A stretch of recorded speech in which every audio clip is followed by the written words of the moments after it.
మార్కాపురం జిల్లాలో వైఎస్ఆర్సీపీ బీఎల్ఏల అవగాహన సదస్సు రాజకీయంగా ప్రాధాన్యత సంతరించుకుంది. దోర్నలలో నిర్వహించిన ఈ సమావేశంలో ఎర్రగొండపాలెం ఎమ్మెల్యే తాడిపర్తి చంద్రశేఖర్ రెడ్డి కీలక వ్యాఖ్యలు చేశారు. రాష్ట్రంలో జరుగుతున్న ఎస్ఐఆర్ ప్రక్రియలో కూటమి నాయకులు కుట్రలకు పాల్పడే అవకాశం ఉందని ఆరోపిస్తూ బీఎల్ఏలు అప్రమత్తంగా ఉండాలని సూచించారు. ఓటర్ల జాబితాపై పూర్తి అవగాహనతో పనిచేసి ఒక్క ఓటు కూడా తొలగించబడకుండా చూడాలని పిలుపునిచ్చారు. స్థానిక ఎన్నికల నేపథ్యంలో పార్టీ శ్రేణులు మరింత చురుకుగా వ్యవహరించాలని ఆయన పేర్కొన్నారు. ఇప్పుడు మన ప్రెజెంట్ మన ఆంధ్రప్రదేశ్ లో మన దోర్నాల సపోజ్ దోర్నాల మీరొక్కరు ఇది చేయాలంటే కష్టం.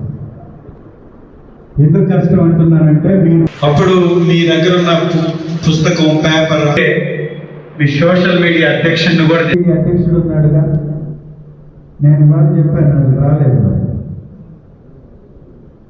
సోషల్ మీడియా అధ్యక్షుడు ఇక్కడ ఉండాలి. మీ గ్రామంలో బయటికి పంపిస్తాం. రెండవది, కొంతమంది సీనియర్ లీడర్స్ ఉన్నారు, ఆ అబ్బాయి మీకు సపోర్ట్ చేస్తారు. మూడవది, కొంతమంది కూడా ఉండాలి, ఆ జాగ్రత్త కూడా మీరు చేయాలి. ఒక బుక్ ఉంది, ఆ బుక్ లో కొత్తగా వచ్చేటటువంటి ఓట్లు టక రాసేసుకోండి. వాళ్ళు చెప్పేస్తారు కదా, ఎన్ని ఓట్లు ఉన్నాయి అమ్మంటే 5 ఓట్లు ఉన్నాయి, మా అబ్బాయిది రాయాలి అంటారు. టక్క మీరు పుస్తకం తీసుకొని రాసేసుకోండి. తర్వాత మనం వైసీపీ